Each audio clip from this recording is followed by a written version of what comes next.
ಪ್ರದೀಪ್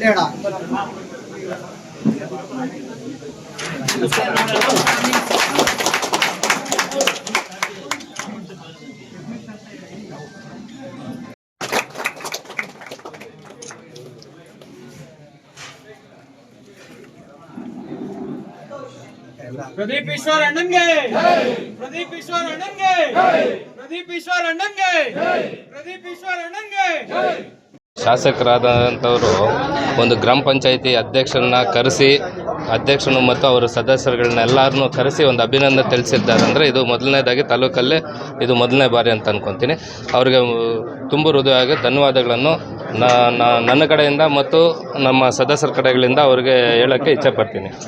ಮತ್ತು ಹಾಗೆ ನಮ್ಮ ಬಗ್ಗೆ ನಮ್ಮ ಜೊತೆ ಎಲ್ಲ ನಮ್ಮ ಪಂಚಾಯಿತಿ ಮುಖಂಡರುಗಳು ಎಲ್ಲರನ್ನೂ ಕರೆಸಿ ಅವ್ರ ಜೊತೆ ಎಲ್ಲ ಒಂದು ಮೀಟಿಂಗ್ ಮಾಡಿ ಅವ್ರವ್ರ ಕುಂದುಕೊರತೆಗಳು ಏನೇನಿದೆ ಆ ಕುಂದುಕೊರತೆಗಳಿಗೆ ಏನು ಸಹಾಯ ಏನು ಮಾಡಬೇಕಾಗ್ತದೆ ನಾವು ನಮ್ಮ ಕಡೆ ಶಾಸಕರ ಕಡೆಯಿಂದ ಅಂತೇಳಿ ಎಲ್ಲ ಕೂತು ಚರ್ಚೆ ಮಾಡಿದಾಗ ನಮ್ಮ ಪಂಚಾಯಿತಿಯಲ್ಲಿ ನಮ್ಮ ಕುಂದುಕೊರತೆಗಳನ್ನೆಲ್ಲ ಅವರು ಹೇಳ್ಕೊಂಡಾಗ ಅದಕ್ಕೆ ಏನೇನು ಬೇಕೋ ಅನುದಾನಗಳು ಕೊಡುವಂಥ ಕೆಲಸ ಮಾಡಿಕೊಡ್ತೀನಿ ಅಂತ ಭರವಸೆ ಕೊಟ್ಟಿದ್ದಾರೆ.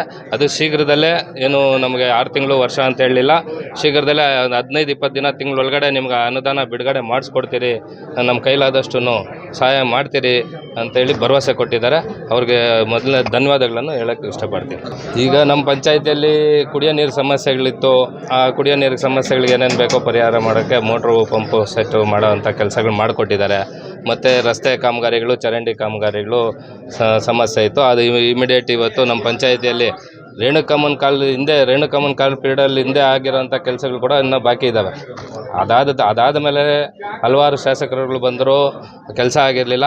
ಅಂಥ ಕೆಲಸ ಈಗ ಎಕ್ಸಾಂಪಲ್ ಗುಂಡ್ಲುಗುರ್ಕಿ ಗ್ರಾಮದಲ್ಲಿ ಮೇಯ್ನ್ ರಸ್ತೆ, ಮುಖ್ಯ ರಸ್ತೆನೇ ಹಾಳಾಗೋಗಿದೆ ಅಣ್ಣ, ಈ ಥರ ಮಾಡಲೇಬೇಕು, ನಮಗೆ ಸಮಸ್ಯೆ ಇದೆ ಅಂದಾಗ ಈ ತಕ್ಷಣವೇ ಅವ್ರಿಗೆ 20 ಲಕ್ಷ ಅನುದಾನ ಕೊಡುವಂಥ ಕೆಲಸ ಮಾಡಿಕೊಟ್ಟಿದ್ದಾರೆ.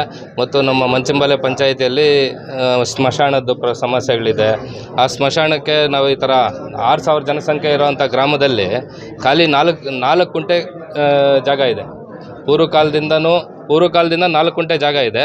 ಅದರಲ್ಲಿ ನನಗೆ ಗೊತ್ತಿದ್ದಂಗೆ ಒಂದು 50-60 ವರ್ಷದಿಂದ ಆ 4 ಕುಂಟೆ ಜಾಗದಲ್ಲೇ ಉಣ್ಣಿರೋದ್ರ ಮೇಲೆ ಉಣ್ಕೊಂಡು ಬರ್ತಾಯಿದ್ದಾರೆ. ಆ ಒಂದು ಹೇಳಿದಾಗ ನಿಮ್ಗೆ ಅದು ಬೇಗನೆ ನಮ್ಮ ಜಾಗ ಗುರ್ಸಿ, ಎಲ್ಲಿ ಸರ್ಕಾರಿ ಜಾಗ ಇದೆಯೋ ಅದನ್ನು ಗುರ್ಸಿ ನಿಮಗೆ ಘೋಷಣೆ ಮಾಡಿಕೊಡ್ತೀನಿ ಅಂತ ಭರವಸೆ ಕೊಟ್ಟಿದ್ದಾರೆ. ಪ್ರದೀಪ್ ಈಶ್ವರ್ ಅಣ್ಣನ್ಗೆ ಪ್ರದೀಪ್ ಈಶ್ವರ್ ಅಣ್ಣನ್ಗೆ ಪ್ರದೀಪ್ ಈಶ್ವರ್ ಅಣ್ಣನ್ಗೆ ಪ್ರದೀಪ್ ಈಶ್ವರ್ ಅಣ್ಣನ್ಗೆ